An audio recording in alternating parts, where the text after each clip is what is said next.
Welcome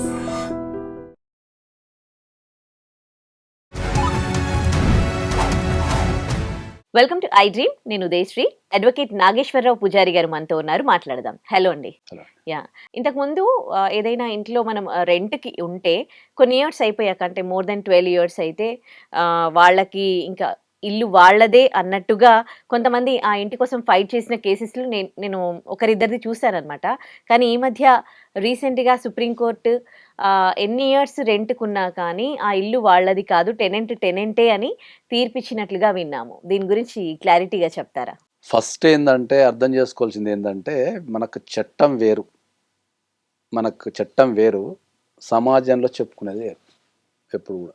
okay. Okay, అయితే ఎప్పుడైతే కొన్ని విషయాలు మనం చెప్తాం కదా, చెప్పినప్పుడు ఈ సమాజానికి కొన్ని అర్థం కాక ఏంటంటే కొద్దిగా నెగిటివ్ మాట్లాడడం చేస్తుంటారు, బాగా నెగిటివ్ మాట్లాడడం చేస్తుంటారు బాగా.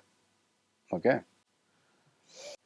ఒక సుప్రీంకోర్టు ఒక సందర్భంలో ఏం చెప్పింది అంటే ఏంటంటే, నీకు సేల్ డీడ్ అయినంత మాత్రాన నువ్వు ఓనర్వి కాదు అని చెప్పింది.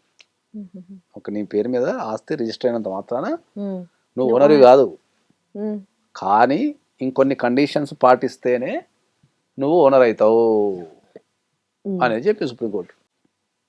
అట్లనే నేను ఇదే ఐటెంలో ఒక వీడియో చేసినట్టున్నా, నేను ప్రాపర్టీ కొనేటప్పుడు ఈసీ చూడొద్దు అని చెప్పిన నేను. దానికి నన్ను ఒక రేంజ్లో, మీరు అది వీడియో ఉంటే చూడండి, ఒక రేంజ్లో ఆడుకున్నాను నన్ను. ఓకే, సో ఇక్కడ అందరికి అర్థం కాని విషయం ఏంటంటే, ఓనర్షిప్ రావటం వేరు, రిజిస్టర్ కావటం వేరు, రెండు డిఫరెంట్. కామన్ వ్యక్తి ఏమనుకుంటారంటే, నా మీద సేల్ డీడ్ అయింది కాబట్టి నేను ఓనర్ అని ఫీల్ అవుతుంటారు, కానీ ఓనర్షిప్ రైట్స్ ట్రాన్స్ఫర్ కావటం వేరు, జనరల్ ఒక ప్రాపర్టీని కొనుక్కోవడం వేరు. ఈ రెండింటి చాలా డిఫరెంట్ ఉంటుంది. అట్లనే టెనెంట్ ఎప్పటికీ టెనెంటే. టెనెంట్ ఎప్పటికీ టెనెంటే. టెనెంట్ ఎప్పటికి కూడా ఓనర్ కాలేడు. ఓకే, కాకపోతే ఏంటంటే ఒక 12 ఇయర్స్ కంటిన్యూస్గా ఉండటం ద్వారా ఆ ప్రాపర్టీ మీద కొన్ని రైట్స్ వస్తాయి అంతే, కొన్ని ఎక్స్ట్రా ప్రివిలేజెస్ వస్తాయి, కానీ ఎప్పుడు ఓనర్ కాలేడు. ఓకే, దాన్ని ఏం చెప్పింది సుప్రీంకోర్టు, మళ్ళీ ఒకసారి నొక్కి ఒక్క నుంచి, బాబు నువ్వు ఎప్పటికీ టెనెంట్వే, నువ్వు 12 సంవత్సరాలు 10 సంవత్సరాలు 20 సంవత్సరాలు ఉండడం ద్వారా నువ్వు ఎప్పటికీ ఓనర్ కాలేవు అని చెప్పింది.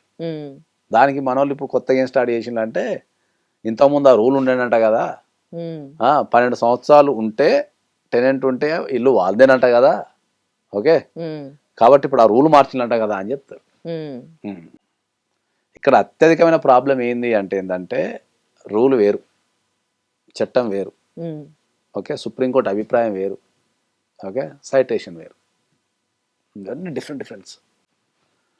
సో ఇక ఏదన్నా సుప్రీంకోర్టు పొద్దుగాల వ్యాఖ్యానించగానే మనోళ్ళు వ్యాఖ్యానించడం ద్వారానో, లేకపోతే ఈ రూల్స్ పాటించండి దేశంలో చెప్పడం ద్వారానో దాన్ని చట్టం కింద పరిగణించేసి రకరకాలుగా చెప్తుంటారు అంత. వీళ్ళకి స్పెషల్గా ఆ తర్వాత వచ్చే రైట్స్ ఏంటి? 12 ఇయర్స్ ఒకవేళ కంటిన్యూగా ఉంటే, 12 ఇయర్స్ కంటిన్యూగా ఉండటం వల్ల ఏమైందంటే, దానిపైన వాళ్ళు ఏమైనా ఇన్వెస్ట్మెంట్ చేసి ఉండొచ్చు. ఓకే, దాన్ని వసూలు చేసుకునే హక్కు ఉంటుంది వాళ్ళకి. ఆ ప్రాపర్టీని ఏమైనా డెవలప్మెంట్ చేస్తానికి ఇన్వెస్ట్మెంట్ చేసి ఉంటే దాన్ని వసూలు చేసుకునే అధికారం వాళ్ళకు ఉంటుంది. ఓకే, 12 ఇయర్స్ ఉండడం ద్వారా వాళ్ళకి ప్రివిలేజెస్ వస్తాయి కాబట్టి రపక్కన కాల్ చేయడం అంటే కూడా కష్టం అవుతుంది. ఓకే, జనరల్ మనోళ్ళు ఏంటంటే భయపడి రెంట్ అగ్రిమెంట్ 11 మంత్స్కి 1 ఇయర్కి ఒకసారి రాసుకుంటుంటారు. అట్లా ఏం అవసరం లేదు. నువ్వు రెంటల్ అగ్రిమెంట్ ఎన్ని సంవత్సరాలకైనా రాసుకోవచ్చు. That is the contract between tenant and owner. చాలా మంది తెలవక 11 ఇయర్స్ రాసుకుంటాం, 11 మంత్స్ రాసుకుంటాం, 11 ఇయర్స్ 11 మంత్స్ రాసుకుంటాం. అట్లేముండదు. మన దగ్గర ఈ ప్రాబ్లం ఏంది అంటే, మనకు ఏది రాసుకున్నా దాన్ని రిజిస్టర్ చేయాలి. ఓకే, పైసలు ఖర్చు అయితే రిజిస్టర్ చేయకుండా బాండ్ పేపర్ రాసి ఇట్లా పెట్టుకుంటాం. అది పనికి రాదా? పనికి వస్తుంది, కానీ దాన్ని ప్రూవ్ చేస్తానికి వాళ్ళ వేరే పద్ధతులు ఉంటాయి. ఓకే, ఇప్పుడు ఆల్రెడీ రిజిస్టర్ అయిన దాన్ని ప్రూవ్ చేయడం కొద్దిగా ఈజీ అవుతుంది, రిజిస్టర్ కాని దాన్ని ప్రూవ్ చేయడం కొద్దిగా కష్టం అవుతుంది. ఓకే ఓకే, అట్లా చాలా చట్టాలు ఉన్నాయి భారతదేశంలో. ఇప్పటికీ నాకు వినిపించే డైలాగ్ ఏంటంటే, తాత ఆస్తి మనం అందే అని చెప్పుకుంటే తిరుగుతుంటారు. సింపుల్గా తాత ఆస్తి మనం అందే అంటారు, అంతే. మరి ఎవరిది తాత ఆస్తి? తాత ఆస్తి మనం అందే కనుక అయితే, ఈ భారతదేశంలో పుట్టిన ప్రతి ఒక్కరికి తాతలు ఉన్నారు కదా, మరి వాళ్ళ ఆస్తులు గుంజుకునే పిటిషన్లు ఎక్కడ వేసిందా? అంటే అప్పటికే రాసి ఉంటే అదే అంటున్నా, property transfer of property act అని ఒకటి ఉంటుంది. ఉమ్, ఒక ప్రాపర్టీ ఎక్కడ ట్రాన్స్ఫర్ అవుతుంది, ఎట్లా ట్రాన్స్ఫర్ అవుతుంది, దానికి ఓనర్ ఎవరు గారు, ఇది చెప్పడానికి ఒక చట్టం ఉంది. బ్లైండ్గా తాత ఆస్తి మనం అందే అని చెప్పేసి నీ ఆస్తి గుంజుకుంటా తిరుగుతా అంటే అది వర్కౌట్ అవుతుంది. ఎవరు గుంజుకున్నారు, ఏడు తిరిగింది. రైట్స్ అయితే ఉంటాయా ఉండయా? సింపుల్, మనం చట్టాన్ని సింప్లిఫై చేసి ప్రతి ఒక్కరికి అర్థమయ్యే భాషలో చెప్పాలి అంటే, ఎందుకంటే నేను ఎప్పుడు కూడా చట్టాలను ఏం చేస్తా అంటే ఏంటంటే సెక్షన్స్ చెప్పకుండా ఒక సామాన్య వ్యక్తికి అర్థమయ్యే భాషలో చట్టాన్ని చెప్పడానికి ప్రయత్నిస్తాను.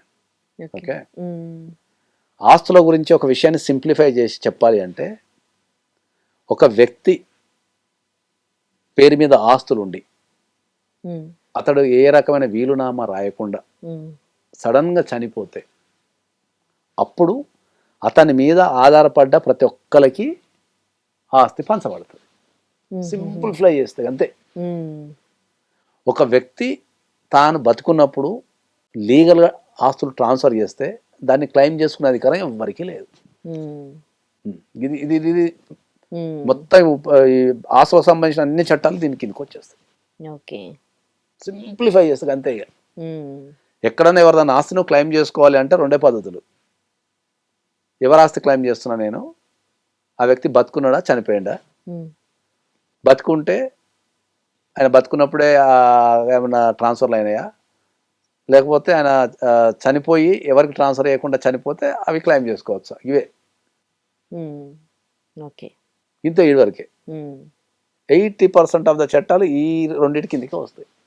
ఓకే, ఒక వ్యక్తి తను చనిపోయినప్పుడు అతని పేరు మీద ఆస్తులు ఉండి దాని మీద ఏం వీలునామా రాయకపోతే ఉమ్, అతని మీద ఆధారపడ్డ వారసులందరికీ వచ్చేస్తారు.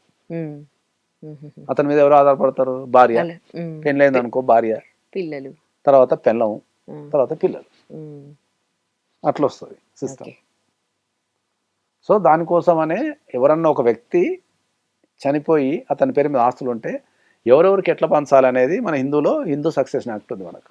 ఓకే, ఎవరు వస్తారు అంటే రకరకాల వ్యక్తులు ఉంటారు. ఇప్పుడు తల్లి చనిపోతుంది, ఎవరికి వస్తుంది? ఉమ్, పెళ్లి కాని అమ్మాయి చచ్చిపోతుంది, ఎవరికి వస్తుంది? పెళ్లి కాని అబ్బాయి చచ్చిపోతాడు, ఎవరికి వస్తుంది? పెళ్ళి అయిన వాళ్ళు ఉంటారు. అట్లా రకరకాల ఉంటాయి.